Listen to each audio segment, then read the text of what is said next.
श्री गुरु चरण सरोज रज निज मन मुकुर सुधारि वरणो रघुबर विमल यश जोदायक फलचारि सियावर रामचंद्र की जय।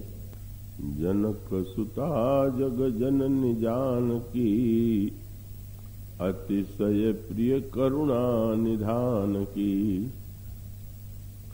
ताके जुगपद कमल मनाऊं जासु कृपा निर्मल मति पाऊं।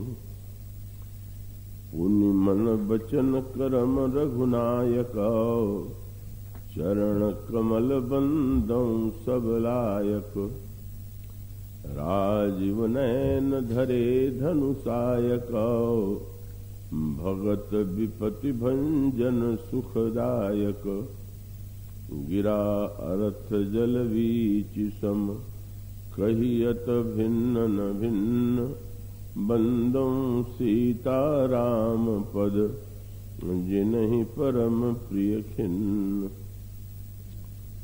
भगवत कथा रसिक महानुभाव भक्तिमती देवियों,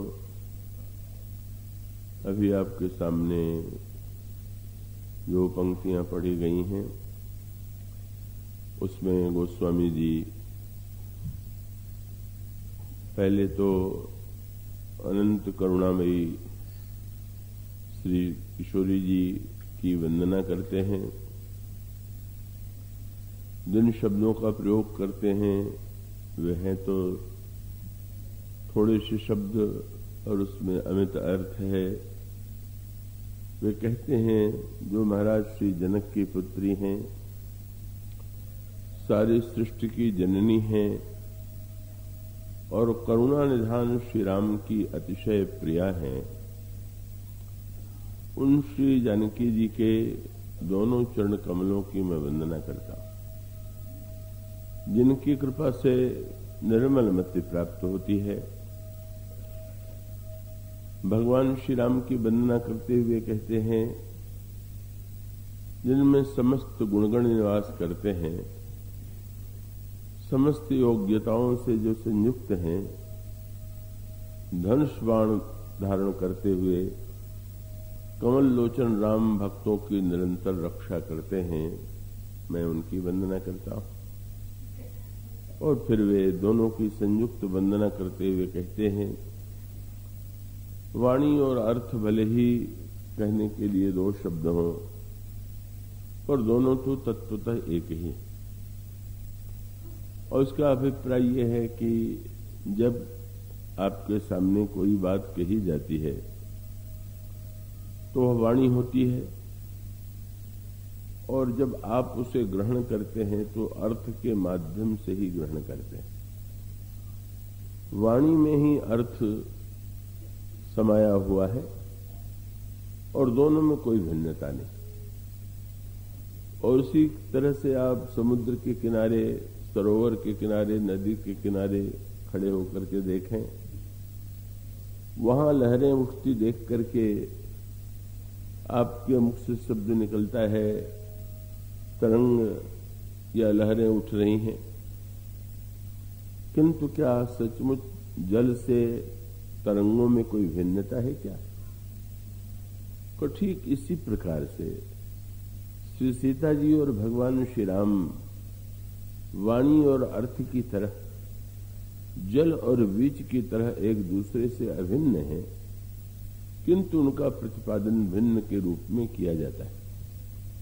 और जिन्हें खिन्न जन अत्यंत प्रिय हैं, उन दोनों जो अद्वैत तत्व हैं उनकी मैं वंदना करता हूं। तो ये जो एक ही तत्व जब दो रूपों में स्वयं अपने को व्यक्त करता है, तो एक सूत्र में आपके सामने प्रारंभ में एक शब्द बता दूं, तत्व और भाव। ये जो दो शब्द हैं, तत्व और भाव का अंतर कई लोग जानते होंगे, कई लोगों की दृष्टि में संभवतः न हो।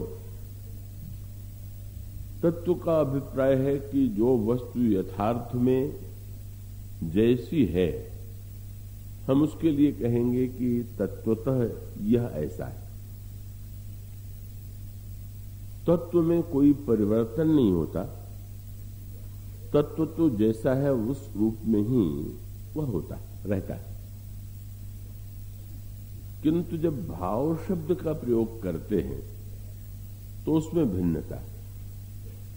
तत्व जो है वो कर्ता के अधीन नहीं है, हम और आप उसमें कोई बदलाव नहीं ला सकते, पर भाव जो है वो कर्ता के अधीन है और आप भाव बनाने में स्वतंत्र हैं। आपके मन में भावना हो, आप श्री राम को पिता मान ले, आपके मन में भावना हो आप उन्हें पुत्र बना ले, तो इन दोनों में एक पार्थक्य है। तो संसार में अन्य जीव जो भगवान से प्रेम करते हैं वो भावनात्मक होता है, और श्री सीता जी और श्री राम का जो प्रेम है वो भावनात्मक न होकर के तात्विक है। उसको एक दृष्टांत के द्वारा मैं स्पष्ट करूं, उसका आपको सूत्र मिलेगा। ये तो संयोग के संदर्भ की बात कल परसों कही जा रही थी, पर वियोग के संदर्भ में भगवान राम जब हनुमान जी को दूत बना करके अपना संदेश भेजते हैं तो वे अपनी व्याकुलता का, अपनी पीड़ा का वर्णन करते हुए कहते हैं, उस समय उन्होंने जिस शब्द का प्रयोग किया आप उसमें पावेंगे यही तत्व शब्द। तो सुंदरकांड की वो चौपाई है, तत्व प्रेम कर मम अरुतोरा, हमारे और तुम्हारे प्रेम का तत्व।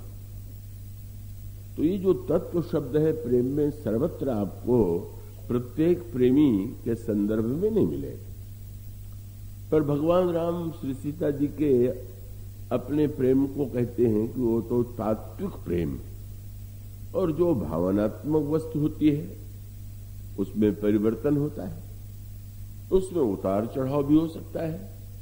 आपके मन में कोई भावना आज है और कल हो सकती है वो भावना ना हो।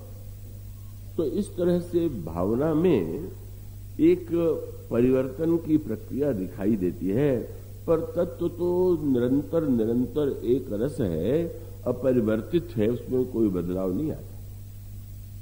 भगवान श्री राम ने कहा कि सीते,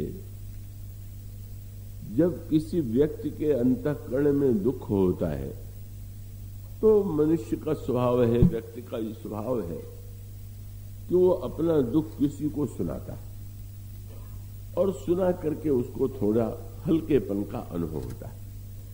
किंतु उसके साथ साथ एक बड़ी प्रसिद्ध बात है कि दुख सुनाने के लिए उपयुक्त व्यक्ति का ही चुनाव किया जाना चाहिए।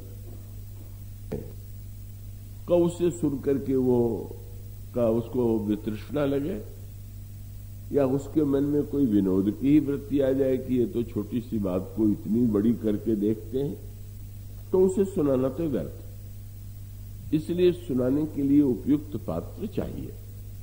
आपने वो प्रसिद्ध दोहा सुना होगा, रहीम जी ने कह दिया कि रहीमन निज मन की व्यथा, मन ही राखो गोय, सुनी अठिले हैं लोग सब, बांटने ली है कोई। अपने मन के दुखों को अपने पास रखो, सुन करके लोग इठलाएंगे, कोई उसको बांट थोड़ी ले। किंतु ऐसा लगता है व्यक्ति को, और भगवान राम ने भी संदेश में यही वाक्य कहा, कहूं ते दुख कछु घटी होई, कुछ घटता है। तो यदि ये सिद्धांत आप मानते हैं तो आपको जिस दुख की अनुभूति हो रही है आप उसे किसी से कह लीजिए।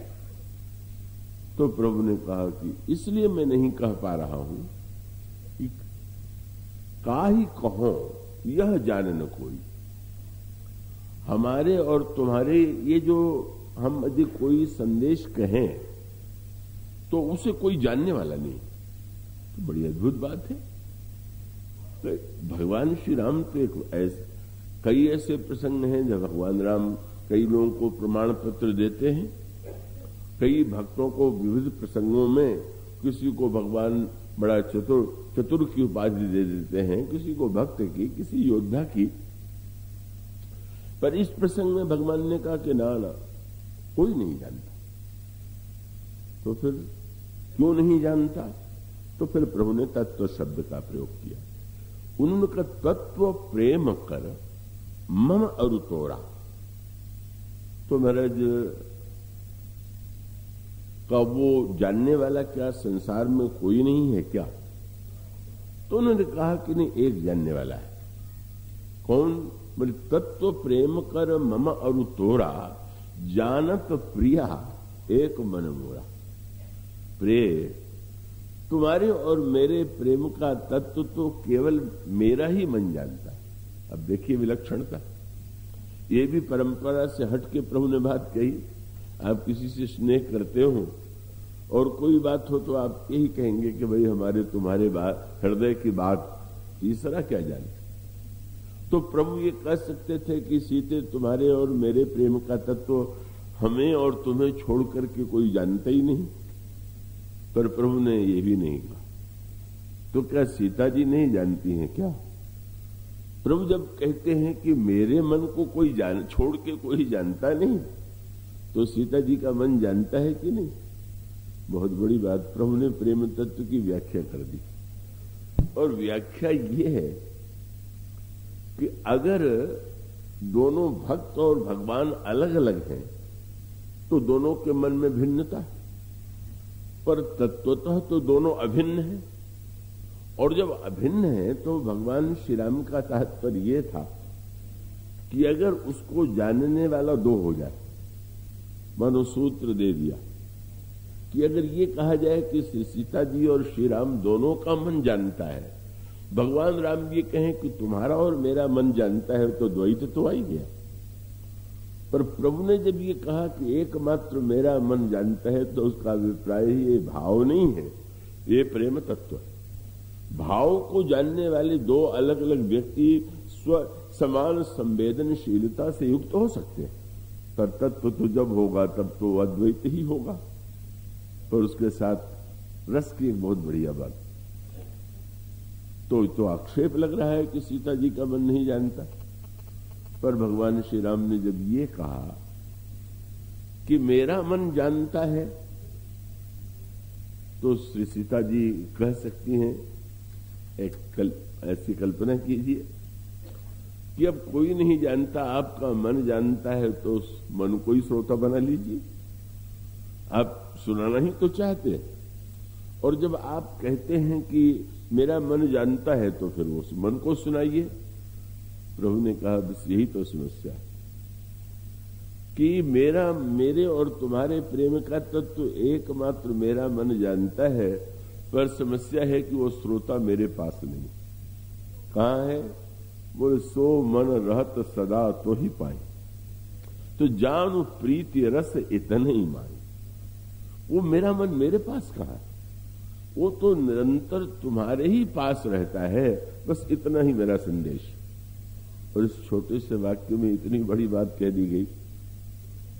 कितनी भी ऊंची भावना हो, कोई प्रेम का दावा करे, पर जब तक मन में द्वैत बना हुआ है, जब तक एक दो व्यक्ति हैं और वो दो व्यक्तियों का दो भिन्न मन है, तो अद्वैत नहीं। अगर दो मन है तो कभी पास आएंगे और कभी अलग हो जाएंगे, कभी उसमें उत्साह होगा, कभी उसमें निरुत्साह होगा। पर भगवान का मानो अभिप्राय यह है, और यही भक्तों ने सर्वत्र इसी भाव का संकेत किया। मानो श्री सीता और श्री राम का मन भिन्न न हो करके दोनों का मन एक ही, और वह मन प्रभु कहते हैं मेरे पास नहीं है, तुम्हारे पास है। और इस संदर्भ में श्री राधा कृष्ण के संदर्भ में हित हरिवंश जी महाराज के एक पद की याद आती। उन्होंने उसमें बड़ी सुंदर बड़ी मीठी बात कही, और वहां पर भी मन के एकत्व का ही संकेत मिलता है। श्री राधा रानी ने किसी दिन सखियों से कहा कि श्याम सुंदर तो मुझसे बहुत प्रेम करते हैं, सखियों ने पूछा कैसे आपको पता चला कि बहुत प्रेम करते हैं? तो उन्होंने कहा कि जोई जोई भावे मोहे सोई करे प्यारो। जो जो मुझे अच्छा लगता है श्याम सुंदर वही करते हैं। अच्छा, तो फिर दो चार बातें बताइए कि आपको क्या अच्छा लगा और उन्होंने क्या किया और कैसे किया। और जो अगला उत्तर था वही दोनों का समान उत्तर है। सोचने लगी पर वे उत्तर नहीं दे पा रही। सखियों ने पूछा इतना विलंब क्यों? तो उन्होंने कहा कि अब तुम्हारा प्रश्न सुनकर मेरे सामने एक समस्या आ गई। क्या? बोले जोई जोई भावे मोहे सोई करे प्यारो, लेकिन जोई जोई प्यारो करे सोई मोहे भाव। समस्या ये है कि प्रियतम श्री कृष्ण जो करते हैं वही मुझे अच्छा लगता है। मानो पता ही नहीं चलता है कि श्री राधा रानी का मन देख करके श्री कृष्ण करते हैं कि श्री कृष्ण जो करते हैं वही राधा रानी को अपना मन लगने लगता है। वहां भी सूत्र वही है कि दो मन होंगे तो भाई कितना भी स्नेह क्यों न हो, अब दोनों के मन की बात में थोड़ी भिन्नता तो हो ही सकती। पर जब वो कहती हैं बस जोई जोई प्यारो करे सोई मोहे भावे, और फिर उन्होंने वही वंदना जो गोस्वामी जी की भावना है और वही इस पद में उन्होंने श्री राधा रानी ने कहा कि मेरे तन मन धन प्राण हूं ते प्रियतम प्यारो, और प्रियतम कोटि प्राण मुंह पे हारो। और मेरे तो भावती ठौर प्रियतम के नैनन में। कहां रहती हैं आप? कि मैं तो प्रियतम के नैनों में निवास करती हूं। तो और प्रियतम कहां रहते हैं? बोले प्रीतम भयो चाहे मेरे नैननी को तारो। एक और मैं उनके नेत्र की यदि पुतली हूं तो श्याम सुंदर मेरे नेत्र की पुतली है। और अंत में वही पद गिरा अर्थ जल बीच सम, कहियत भिन्न भिन्न बंदो सीता राम पद जिन्हीं परम प्रिय खिन्न। श्री हितवंश श्री महाराज बहुत महानतम संत रसिकाचार्य, उन्होंने कहा हित हरिवंश हंसिनी हंस श्यामल गौर, कहो करे कौन जल तरंगन न्यारो। जल और तरंग को न्यारा कौन करे? मानो वही श्री सीता और राम जल और तरंग के समान है, श्री राधा और कृष्ण और जल और तरंग के समान है। किंतु देखिए जल शांत हो, आप उसे देखिए, और जल में लहरें उठ रही हो तो लहरों को देखिए, तो लहरें और जल कोई भिन्न तो नहीं है। लेकिन जब जल में लहरें उठने लगती हैं तो एक अद्भुत शोभा, एक अद्भुत दृश्य उपस्थित हो जाता है। इसी प्रकार से मानो भक्तों को ये लगा ये जो प्रशांत तत्व है श्री सीता और श्री राम के रूप में अभिन्न तत्व, वह तो अपने आप में पूर्ण ही। तरंग भी उठे तो जल कोई बढ़ नहीं जाता, तरंग हो तो जल घट नहीं जाता। लेकिन तब मानो भक्तों ने ये सोचा कि इस अभिन्न समुद्र में किसी तरह से लहरें उठे। और वो लहरें क्या है? जैसे कहा जाता है कि चंद्रमा को देख करके समुद्र में लहरें उठने लगती हैं, उसी प्रकार से भक्तों के हृदय की भावना का जो चंद्र है तो उसके कारण जो लहरें उठती हैं वही दोनों की भिन्नता, और उस भिन्नता के द्वारा जो एक विलक्षण क्रीड़ा दिखाई देती है। विलक्षण क्रीड़ा माने तरंगे कभी धीरे, कभी ऊपर, कभी अत्यंत ऊपर उछाल मार रही हैं, कभी आगे, कभी पीछे, मानो एक अद्भुत शोभा की सृष्टि होती है।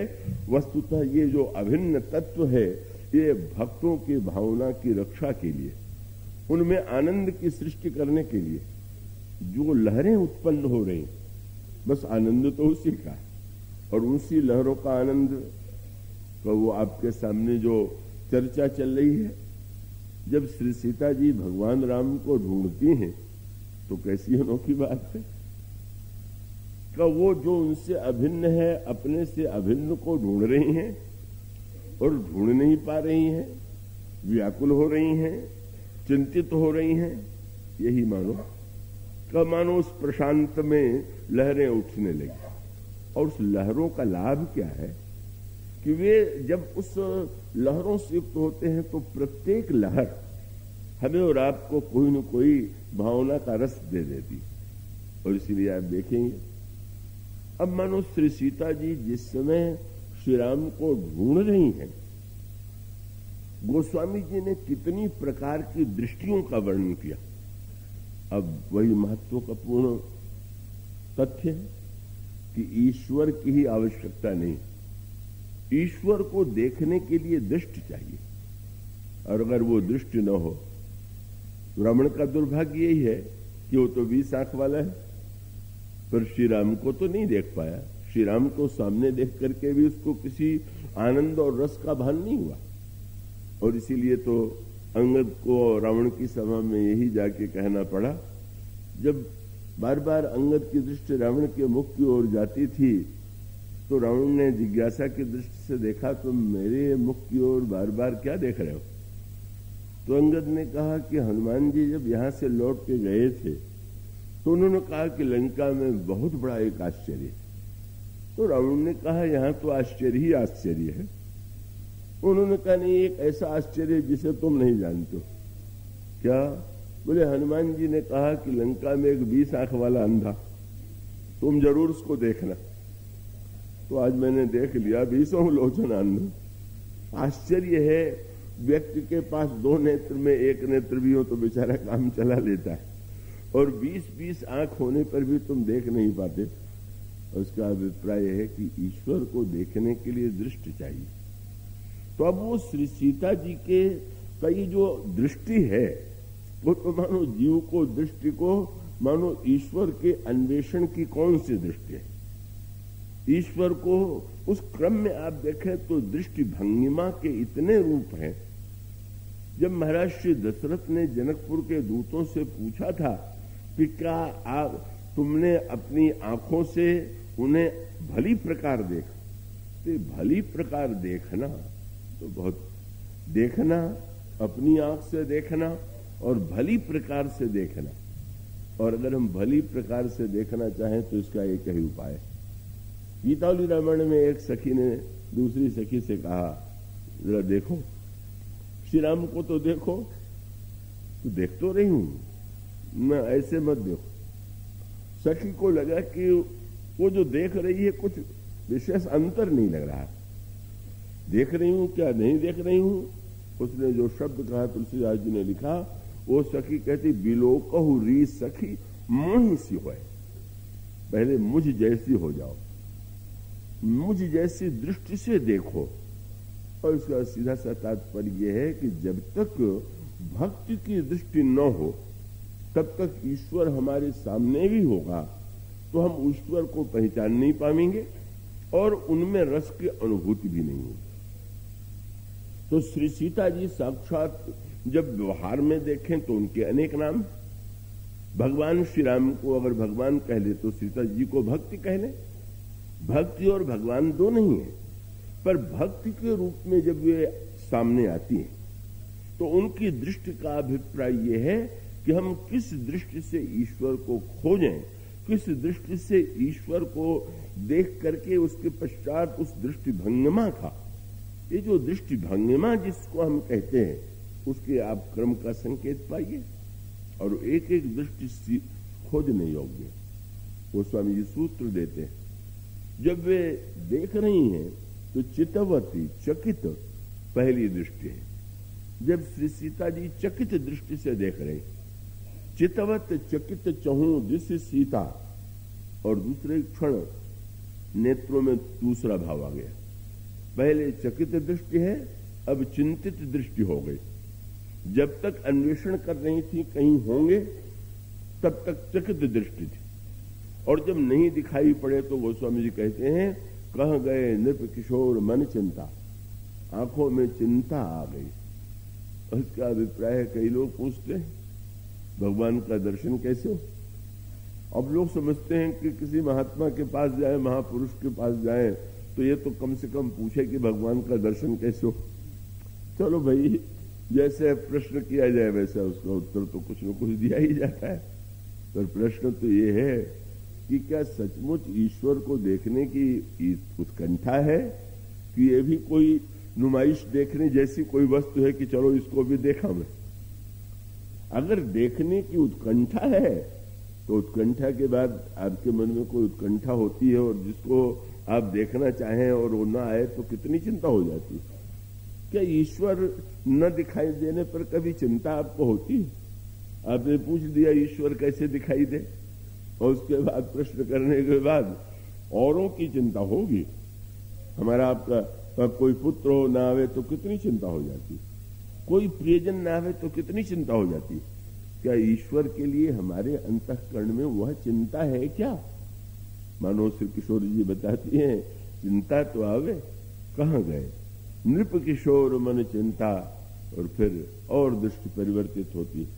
जहां विलोक मृग शावक नैनी, जनुतः बरिस कमल सित श्रेणी। जिधर दृष्टि डालती हैं ऐसा लगता है कि जैसे श्वेत कमलों की वृष्टि हो रही।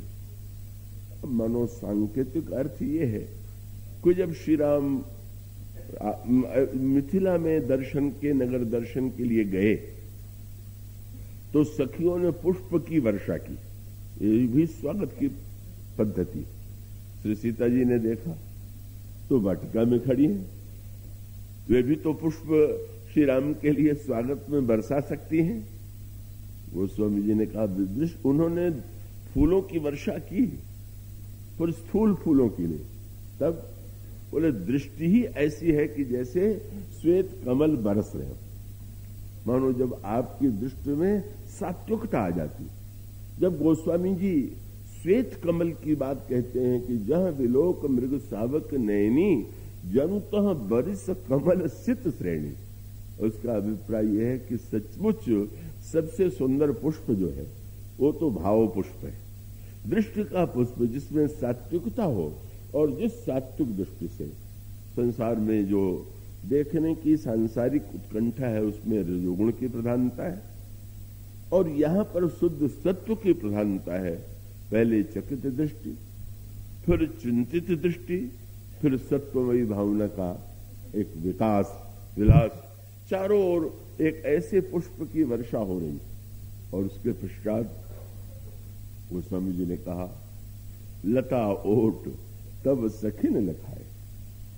जो अभिन्न है उसको दूसरे दिखला रहे, दूसरे कह रहे हैं, सखियां कह रही इधर उधर कहां देख रही हैं, वो देखिए वो लता कुंज की आड़ में।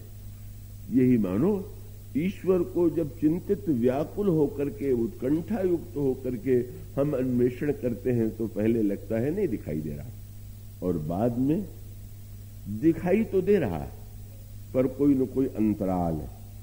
लताओं का कोई अंतराल है और लता के अंतराल में वो ईश्वर, उसका बड़ा विस्तार है। उसका पूरी व्याख्या तो संकेत के रूप में यह है कि वृक्ष और लताओं के द्वारा मंडप जो है बन गया।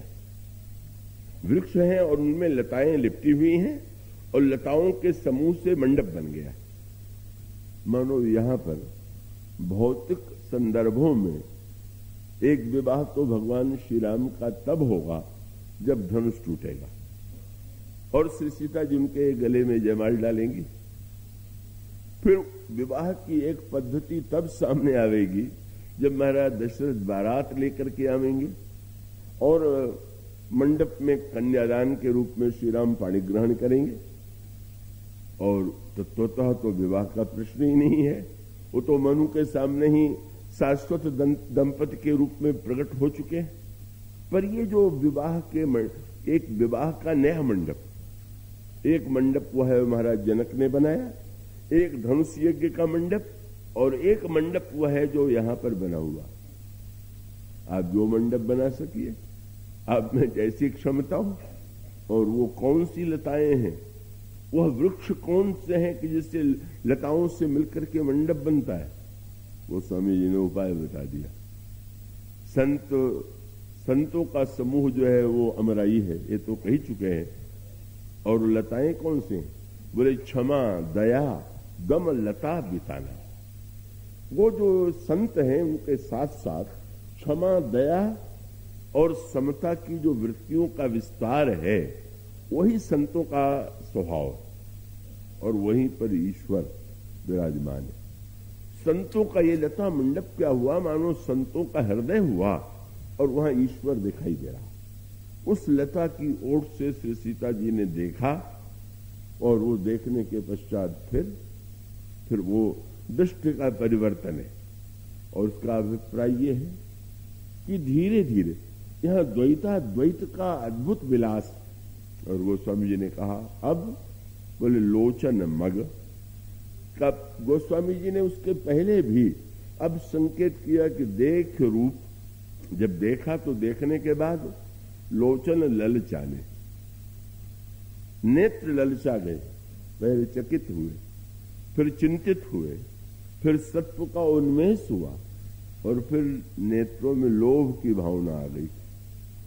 कितनी बड़ी बात, लोभ तो किसमें नहीं होता, लेकिन क्या ईश्वर का लोभ? देख रूप लोचन ललचाने के पीछे मानो भाव यह है कि संसार में अन्य वस्तुओं से व्यक्ति को संतोष भले ही हो जाए, पर लोभी व्यक्ति को धन से संतोष नहीं होता। कभी किसी को नहीं लगेगा कि अब नहीं चाहिए। कई इसीलिए लोभ की वृत्ति जो है, इसके लिए कहा गया काम बात कप लोभ अपारा। गोस्वामी जी का संकेत पूछा जा सकता है कि श्री सीता जी में भी लालच, तो जिसके पास वस्तु न हो उसके पास लालच हो, पर ये लालच श्री सीता जी में, यही तो बस संकेत मानो ये है कि कभी भी ऐसा प्रतीत यदि होने लगा कि मैंने भगवान को देख लिया, भगवान को पा लिया, अब कुछ शेष नहीं।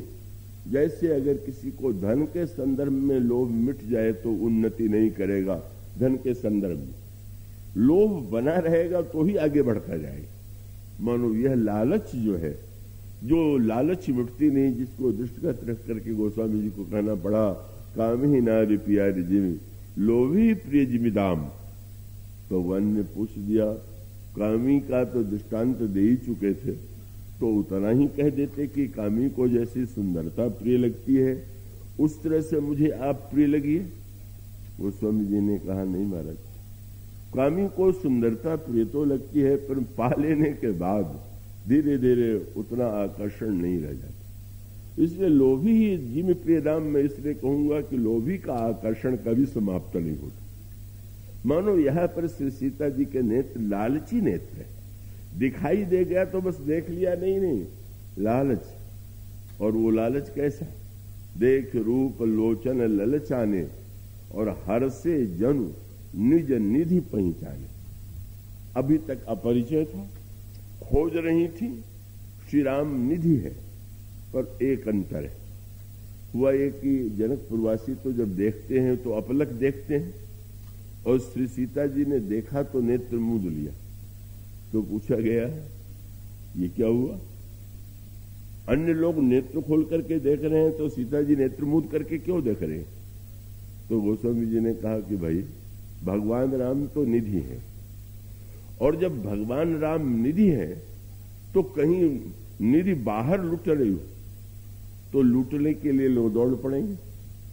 जब जनकपुर में श्री राम आए तब यही हुआ। गोस्वामी जी ने लिखा, धाये धाम काम सब त्यागी मनहु रंक निधि लूटन लागी। जैसे खजाना है और उसको दरिद्र लूट रहा हो। पर यहां गोस्वामी जी ने बड़ी मधुर कल्पना की, कविता की, भाई दूसरे का धन लूट रहा हो तो लूटने वाले बहुत, पर अपना धन कहीं खो गया हो और मिल जाए तो पहला कार्य व्यक्ति यही करेगा कि इसको जल्दी से बंद करो, किसी तरह से इसकी सुरक्षा हो। गोस्वामी जी ने इसीलिए सीता जी के संदर्भ में एक शब्द और बढ़ा दिया। श्री सीता जी ने निधि के रूप में ही राम को नहीं देखा, निज निधि। अन्य लोग तो मानो दरिद्र के समान इस निधि को पाना चाहते हैं, पर ये जिनकी निज निधि है वह कौन है? वो तो सीता जी। और जब अपनी निधि मिल गई तो जो लोभी करता है वही उन्होंने किया। बोले लोचन मग राम ही उर आनी दीने पलक कपाट से आनी। तुरंत बंद कीजिए किवाड़। मानो ईश्वर को पा लेने के बाद सबसे बड़ी बात यह है कि उसको भीतर बंद कर लीजिए, किवाड़ लगा दीजिए। हम लोग मंदिरों में भी जाते हैं, चित्रों में भी देखते हैं, पर किवाड़ ऐसा खुला हुआ है कि कब भगवान आवेंगे, कब संसार आवेगा, कब व्यक्ति आंखों में आ जाए, इसका कोई ठिकाना नहीं। मानो वह वृत्ति जो ईश्वर को पाने के बाद, अब उस ईश्वर को पा लेने के बाद ऐसा हृदय में भाव उत्पन्न हो जाए, वो संकेत वही किया था जनकपुर के दूतों ने। महाराज दशरथ ने जब पूछ दिया था, मेरे पुत्रों को देखा, अपनी आंख से देखा, अच्छी तरह से देखा, तो उत्तर देते हुए दूतों ने कहा कि महाराज अपनी आंखों से बहुत अच्छी तरह से देखा। दशरथ जी ने पूछा, अब कैसे मान ले? तो उत्तर दिया कि महाराज बस यही उत्तर हमारे पास है कि जब से आपके पुत्रों को देखा तब से दिखाई देने बंद हो गए।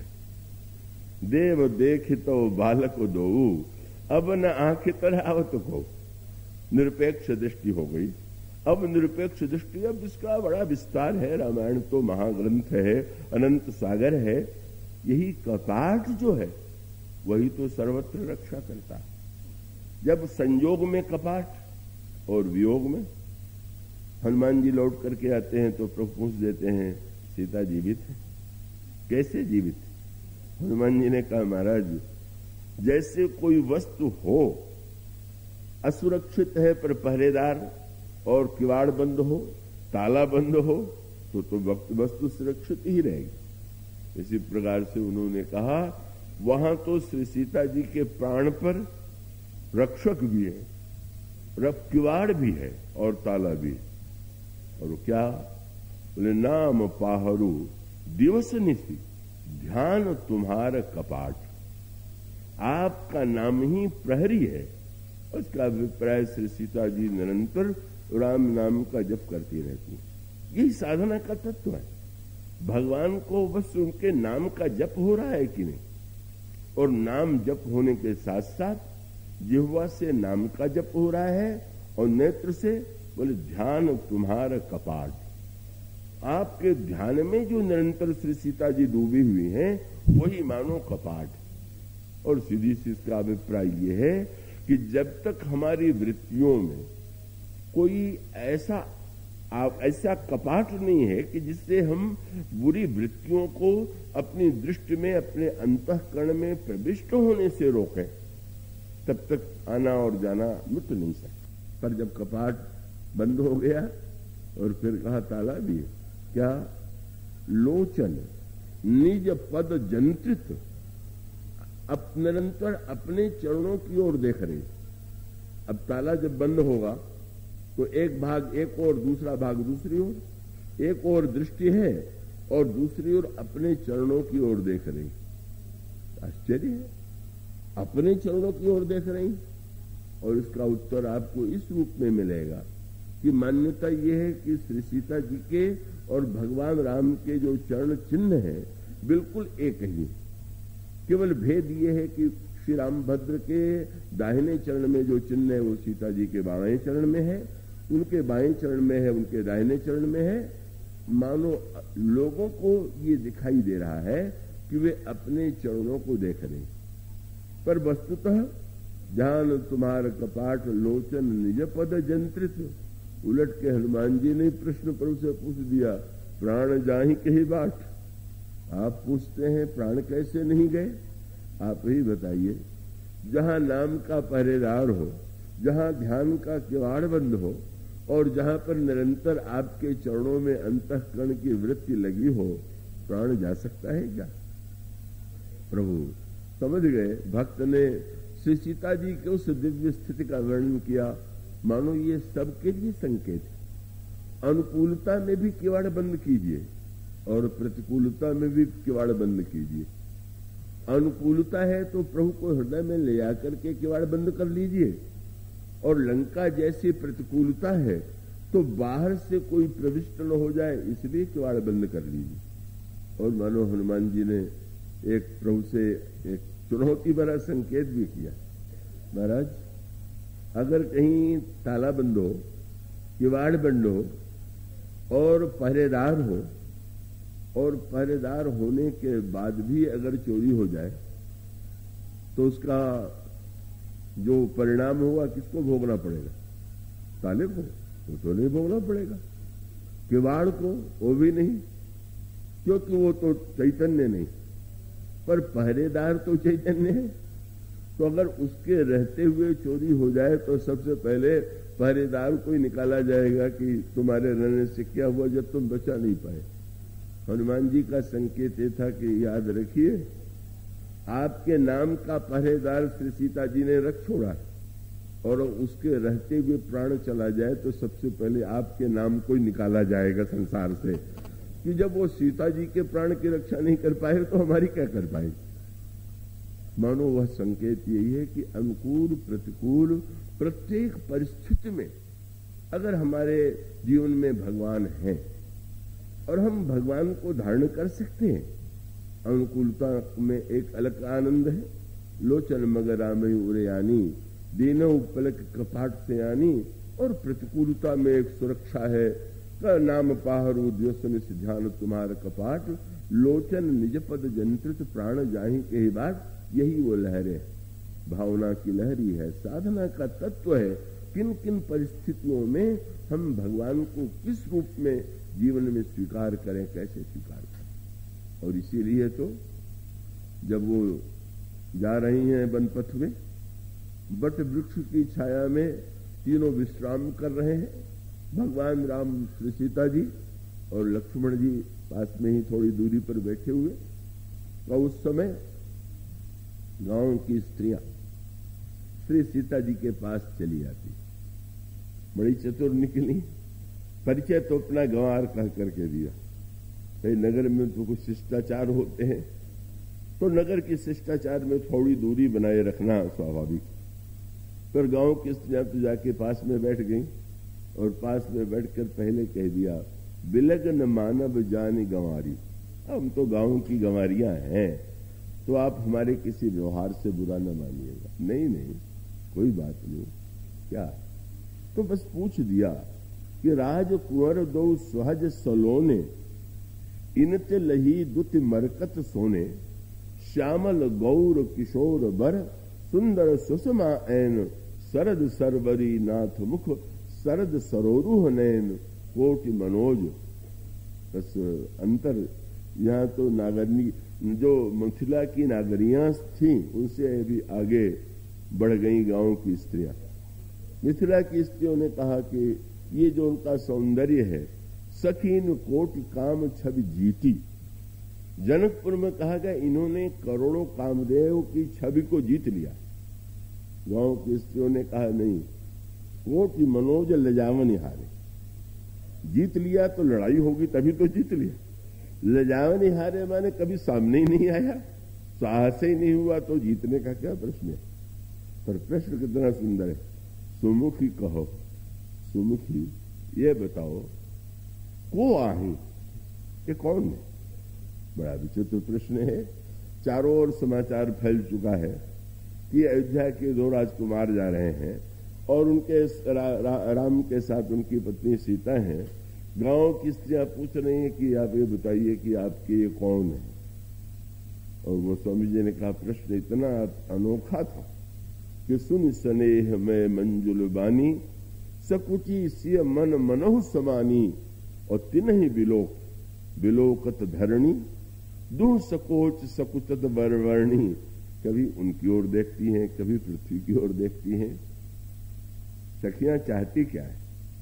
बस उसका सूत्र गोस्वामी जी ने उसी दृष्टि के संदर्भ से दिया। कवितालु रामायण में और भी मधुर उसका विस्तार किया गया।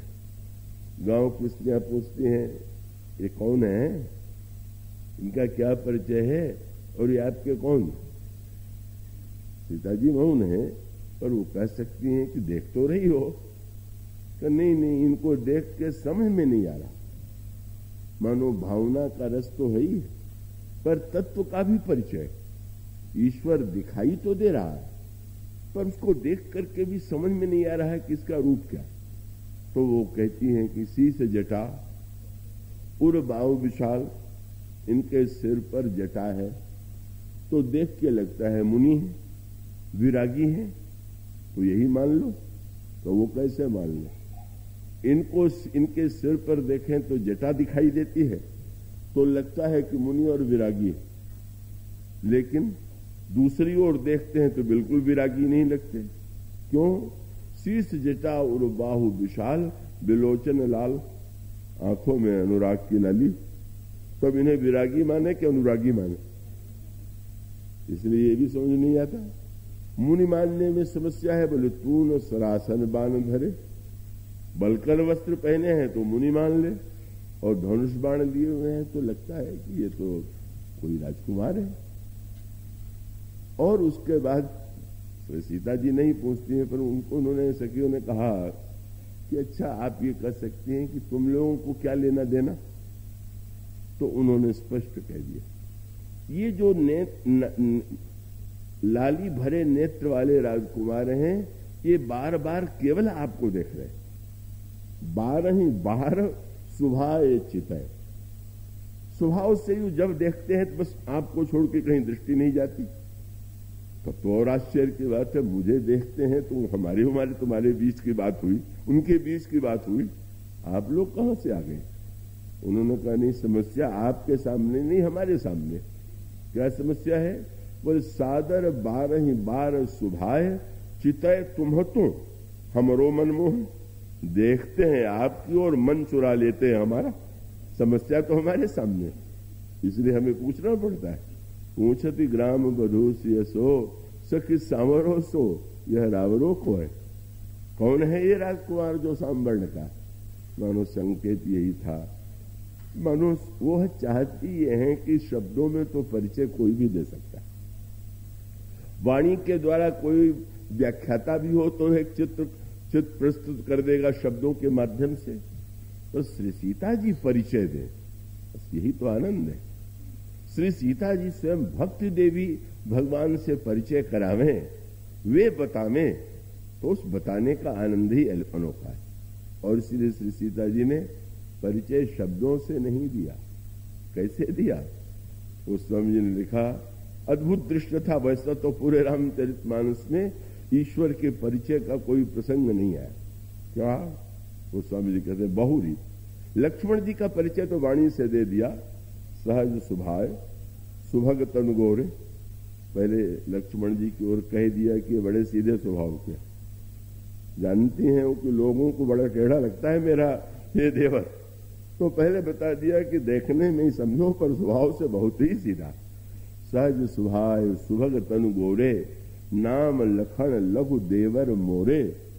पर जब प्रभु का परिचय देने लगी, बहुरी बदन विधु अंचल ढाकी पियतन चितई। बस मुख पर अंचल डाल करके तिरछी दृष्टि से प्रभु को देखा। अब उसमें क्या था ये तो आप में अर्थ लगावें। शब्द हो तो उसका अर्थ तो सरल हो सकता है, शब्दकोश में ढूंढ लीजिए। पर श्री सीता जी के उस दृष्टि में क्या अर्थ था? कौन जो अर्थ लेना चाहे ले सकता है। समय होता तो कुछ अर्थों की चर्चा कर ली जाती, पर मानो वह दृष्टि कि जिसमें संकेत है और उसका अभिप्राय है कि तुम्हें जो अर्थ लेना हो ले लो। पर गोस्वामी जी ने कहा लाभ कितना हुआ। जैसे श्री सीता जी जो है वह है जो भगवान की स्वामिनी है, भगवान उनकी वस्तु है, उनकी निज निधि है। तो जिस समय श्री सीता जी ने घूंघट पर डाल करके दृष्टि से देखा तो मानो नेत्र खुल गया। और तब गोस्वामी जी ने फिर अपनी कविता जोड़ दी, भई मुदित सब ग्राम बधूटी। कैसे? बोले रंकन राय रास जन लूटी। जैसे दरिद्रों ने राजा का खजाना लूट लिया, खजाना नहीं राजा भी, निधि है राम और राजा है महारानी है श्री सीता। बोले जिनकी निधि थी मानो उन्होंने किवाड़ खोल करके लुटा दिया। कोई कह सकता है कि सीता जी जब बंद रखती हैं तो कैसे मिलेंगे हमें प्रभु? बोले नहीं, अनधिकारी के लिए दृष्टि मूंद लेती है। रावण जैसे व्यक्ति जब कहते हैं कि मेरी ओर देखिए तो दृष्टि उठा के भी नहीं देखती। और कोई रसिक भक्त भावुक मिल जाए गांव की स्त्रियों के समान, तब तो उनकी आंखें खुल जाती हैं, लुटा देती हैं अपने प्रियतम को। भई मुदित सब गाम बधूटी, रंकन राय रास जन लूटी, कैसा अद्भुत अति सप्रेम, सिय पाए परी बहुविधि देहि असीस, सदा सुहागिन हो तुम जब लगी मई ऐसीस।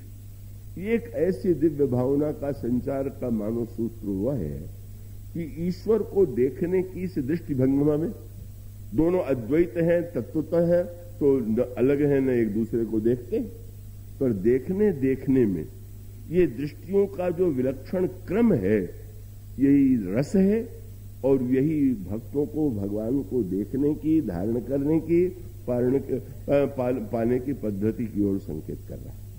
और उसके पश्चात फिर वह संकेत आता है। अब गोस्वामी जी ने यहां पर दूसरे पक्ष का एक संकेत किया, और वो ये है कि जब श्री सीता जी भगवान राम को देख रही हैं तो उस समय स्थिति क्या हो गई। बड़ा अद्भुत दर्शन हो रहा है। सखियों ने कह दिया जरा दृष्टि खोल करके देखिए, तो देख रही। श्री राम हैं, उनके साथ में लक्ष्मण हैं, एक की ओर अगर अनुराग की दृष्टि है तो दूसरी ओर वात्सल्य की दृष्टि है। जब देख रहे हैं तो देखते देखते बिल्कुल शरीर की सुध-बुध जाती रही। सखियों ने जब वह स्थिति देखी, इसका अभिप्राय यह है कि बड़ी स्वाभाविक सी बात है, जब तक व्यक्ति शरीर में है तो शरीर की स्थिति में रहता है, पर एक स्थिति ऐसी आनी चाहिए कि देह में भी रहना जीवन में आवश्यक है, पर देह में ही अगर बैठे रहे, व्यवहार तो देह में ही बैठ के किया जाएगा, पर इस रस में प्रवेश पाने के लिए तो विदेह बनना पड़ेगा, देह से ऊपर उठना पड़ेगा। परमहंस देव श्री रामकृष्ण देव के जीवन में आता है कि उन्होंने पूछ दिया कि ब्रह्मानंद, अगर एक सिरे की कड़ाही हो तो दो तरह की मक्खियां होती हैं। एक वो है कि जो कड़ाही के किनारे पर बैठ करके रस पी करके लेके उड़ जाती, और दूसरी वो है कि जो कड़ाही में गिर करके डूब जाती। तुम कौन सी मक्खी बनना चाहोगे? बुद्धिमान शिष्य ने यही कहा कि बस वो तो किनारे से रस पी करके उड़ जाएंगे। बोले तब तुम किसी काम के इस रस के योग्य नहीं हो। अरे पगले, यहां तो जो डूब के मरता है वही अमर होता है, जो किनारे से उड़ जाता है वो तो पाया रस, पर वो कहां पूरी तरह से पाया। तो मानो देह की स्थिति, देह का अब वो चिंतन समाप्त हो गया। जब वो देखती हैं और दर्शन करते हैं तो गोस्वामी जी अब वहां पर व्यवहार और परमार्थ, शरीर में व्यक्ति है तो व्यवहार की अपेक्षा भाव राज्य जो है, भावना और प्रेम जो है, वो व्यक्ति को शरीर से ऊपर उठाता है। अब क्या स्थिति हो? अब सखियां घबराने लगी, क्योंकि वो उतना डूबने की स्थिति में नहीं है जितना श्री सीता जी डूब गई। अब वो आपस में कहने लगी, भयउ गहरु सब कहां सभी था, देर हो रही है। मानो की स्थिति आती है, उनकी चिंता है, मां ने पूजन करने के लिए भेजा है, वो चिंता कर रही होंगी कि अब तक पुत्री पूजन करने में इतना विलंब नहीं लगता है, अब तक लौट करके क्यों नहीं आई। आपस में वार्तालाप करती हैं, अब क्या किया जाए। और तब परबस सखिन लखी जब सीता, भयउ गहर सब कहीं सभीता। एक सखी बड़ी चतुर, और चतुर सखी ने सोचा कि ये कहना कि सीता जी अरे विलंब हो रहा है, अब क्या देखने लग गई, चलिए। इसलिए आगे चल करके सीता जी ने सखियों की बात मानना बिल्कुल बंद कर दिया।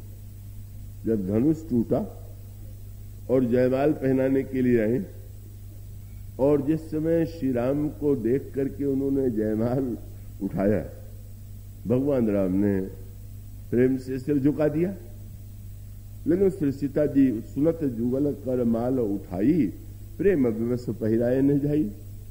सिर झुका हुआ है और वो पहनाने ही नहीं। वो आधुनिक अर्थ जो ले लेते हैं वो नहीं, भगवान तो सिर झुका ही खड़े। कब डाले? लेकिन वो डाल नहीं रही। तो आज कोई हो तो बिगड़ खड़ा हो कि हम क्या सिर झुकाए घंटे भर खड़े रहेंगे क्या? सिर ही नहीं झुकता तो फिर खड़े रहने का क्या प्रश्न है? लेकिन गोस्वामी जी ने कहा कि श्री सीता जी सुरत जुगल करमाल उठाई, प्रेम वश पहिराए न जाई।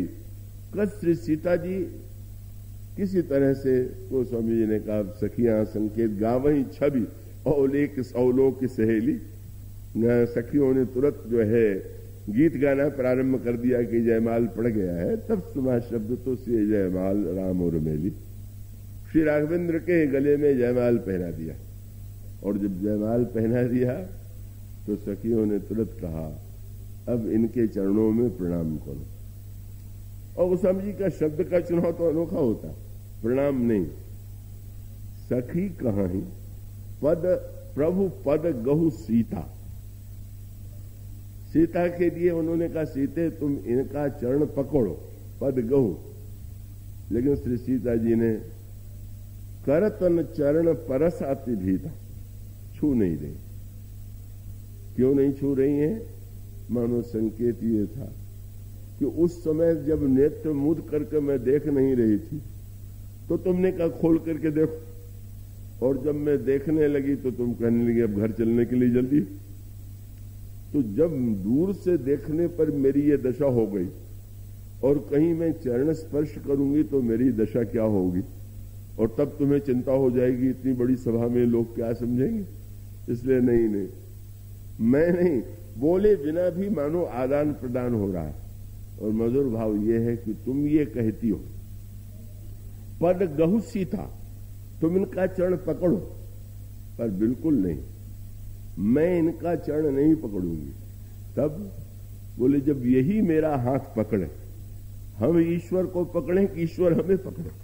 तो यही तो सूत्र है, ईश्वर को हम पकड़े तो छूट जाने का डर है, पर अगर वो पकड़ ले तो छूट जाने का डर नहीं। ऐसी दिव्य भावना मानो उस विदेह स्थिति में श्री सीता जी हैं। सखियां चिंता करती हैं, पर बोलने की शैली इतनी मधुर कि सखी ये नहीं कहती विलंब हो रहा है, चलिए मां रुष्ट होंगी। कहती हैं पुण्य आऊब यही बिरिया काली, फिर कल इसी समय आवेंगे। कितना मधुर संकेत, दूर करने के लिए नहीं, कल फिर भी तो आवेंगे।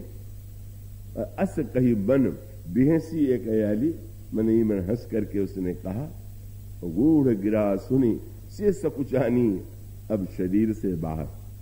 क्योंकि संसार में व्यक्ति सर्वदा ये निर्णय कर ले आप पूजा में बैठे हो तो पूजा में तो यही रस है कि जब भान भूल जाए, कथा में बैठने का भी आनंद है कि वो भान शरीर का भूल जाए, पर वो भान भी तो एक सीमा तक ही भुलाया जा सकता है। संसार के व्यवहार में तो कहीं न कहीं शरीर में भी आना ही है। मानो इन दोनों का सामंजस्य है। हम कैसे राम और काम, एक और संसार के कामकाज है और दूसरी ओर श्री राम है, उन दोनों का सामंजस्य क्या है? हम शरीर का भान कितने देर भूलें और कब न भूलें? सखियां मानो माध्यम है। फिर कल से पुण्य आउब इह बिरिया काली, अस कही मन विकसिय कयाली, गूढ़ गिरा सुनिश्चय सकुचानी, भयो विलंब मां को भय मानी। अब जो व्यवहार में आ गई, अभी तक तो शरीर का किसी का भान नहीं था, पर पुत्री के रूप में जनक सुता इतना डरती हैं, मां सुनैना कहीं रुष्ट तो नहीं हो जाएंगी, मैंने इतना विलंब कैसे कर दिया। पुत्री बनी तो पुत्री के रूप में का चरम निर्वाह, भयो विलंब मां तो भय मानी। और तब श्री सीता जी लौटती हैं सखियों के साथ महल की ओर। यह योग संध्या बेला, जहां उस दिव्य भाव से निकल करके लोक व्यवहार में प्रविष्ट होना है। लेकिन प्रविष्ट जैसे हम लोग होते हैं वैसे नहीं। मानो श्री सीता जी ने जाते जाते भी हम लोगों को एक दृष्टि की शिक्षा दे दिया। क्या? जा रही हैं सखियों के साथ, पग उठ रहे हैं महल की ओर, पर श्री सीता जी लौट लौट करके देखन मिस मृग विहंग तरु फिरई बहोरी बहोरी। लौटती हैं, कहती हैं, सखियां पूछती हैं क्या हुआ? बोले देखो ये मृग कितना सुंदर है, फिर कहती है देखो पक्षी कितना सुंदर है, फिर कहती है देखो ये वृक्ष का कितना सुंदर है। जब चरण देखना होता है तो मृग का नाम ले लेती है, जब सारा शरीर देखना हो तो तरु का नाम ले लेती है, जब नेत्र देखना हो तो पक्षी का नाम लेती है। फिर यही बहोरी बहोरी चलने की यह कला मानो नेत्र ज्ञानेन्द्रिय और चरण कर्मेंद्रिय, बोले शरीर जाए संसार की ओर पर दृष्टि ईश्वर से ही जुड़ी रहे, यही साधना का तत्व है। जा रही हैं उधर पर ये निरंतर दृष्टि में, और दृष्टि भी कितनी अनोखी, जब वो लता में भी दिखाई दे, वृक्ष के माध्यम से भी दिखाई दे, पक्षी के भी माध्यम से दिखाई दे, तब वह दिव्य दृष्टि, वह अद्भुत समन्वय जाती हुई। पर वहां गोस्वामी जी ने फिर वही सूत्र किया, अभी तक श्री राम के सौंदर्य अनुराग में वशीभूत थी, परबस सखिन लखी जब सीता, पर व्यवहार में आई तो गोस्वामी जी ने अब मर्यादा, भावना हृदय की वस्तु है और मर्यादा बाहर शरीर की अपेक्षित है, इसलिए अब लौटने लगी। तो फिर अपन पऊ पितु बस जाने, मेरे पिता महान तुम पिता, उन्होंने एक प्रतिज्ञा की है और उस प्रतिज्ञा का पालन करना मेरा कर्तव्य है। अब मैं क्या करूं? एक और हृदय की विवशता और दूसरी ओर पिता की पुत्री होने की विवशता। और तब रामायण का मार्ग बड़ा सुंदर है। उस विवशता में ऐसा नहीं कि पिता की बात को टाल दे या काट दे, और ये भी नहीं है कि भावना को का परित्याग कर दे। और तब गोस्वामी जी ने लिखा, एक नया मार्ग उन्होंने लिया, गई भवानी भवन बहोरी। मानो जब हमारे अंतःकरण में अनुराग उदित हो, भावना और प्रेम हो, तो हमारा कर्तव्य है कि उसकी पूर्ति के लिए जिस मार्ग का चुनाव सीता जी ने किया कि नहीं, अब इस अंतर्द्वंद से मुक्ति का क्या उपाय है? पार्वती जी के मंदिर में गई और फिर से उनकी स्तुति करने लगी। पर एक नई बात हुई, ये मूर्ति पूजा का रहस्य इसमें सीता जी ने प्रकट कर दिया। 2 बार इस वाटिका में सीता जी ने पूजन किया, पहले दर्शन के पहले और दर्शन के बाद, और दोनों में एक ही अंतर है। और यही मूर्ति पूजा का रहस्य है। मूर्ति पूजा का 3 रूप। एक वो है कि जो परंपरा से लोगों को देखते आए हैं कि भाई चित्र है, मूर्ति है, पूजा करनी चाहिए, वो एक परंपरा, वो भी ठीक। दूसरी पूजा वह है जब अनुराग भरे हृदय से, केवल परंपरा के पालन से नहीं अपितु अनुराग भरे हृदय से पूजा की जाए, वह दूसरी पूजा है। लेकिन सबसे ऊंची पूजा कब? बोले जब आप किसी से बात करते हैं, उत्तर न दे, तब तक तो यही लगेगा कि हमसे नाराज। तो जब आप बोल रहे हैं, मूर्ति से मूर्ति नहीं बोल रही, कभी कभी तो इसीलिए सीता जी ने शिक्षा दे दिया कि न बोले तो चिंता न करना कि अब हमसे भी बोले। पर अंतिम स्थिति तो तब है कि जब सचमुच मूर्ति मूर्ति नहीं रह गई। जब उन्होंने स्तुति किया तो गोस्वामी जी ने कहा, विनय प्रेम बस भई भवानी, वह दिव्य चैतन्य तत्व प्रकट हो गया। कसी माल मूर्ति मुसुकानी, और वह सादर सिय प्रसाद सिर धरेऊ, बोली गौरी हरस हिय भरेऊ, सुनु से सत्य असीस हमारी, पूजहि मन कामना तुम्हारी, नारद बचन सदा सुचि साचा, सो बर मिली जाहि मन राचा, और मन जाहि राचेहु मिलहि सोबर सहज सुंदर सांवरो, करुणा निधान। और ये भी कह दिया, आप न सोचिएगा कि आप ही इनसे प्रेम करते हैं, करुणा निधान सुजानशील स्नेह जानत रावरो। और आशीर्वाद सुनते ही उनकी प्रसादी माला धारण करके जब घर की ओर लौट आती है, तो मानो यह जो अद्वैत तत्व है, भक्तों को भाव की शिक्षा देने के लिए द्वैत रूप में ये बताता है, हम भावनाओं की वह दृष्टि पालें, ईश्वर को देखने की दृष्टि पालें, और संसार और ईश्वर दोनों का हम कैसे साथ साथ निर्वाह करें। आज इतना ही।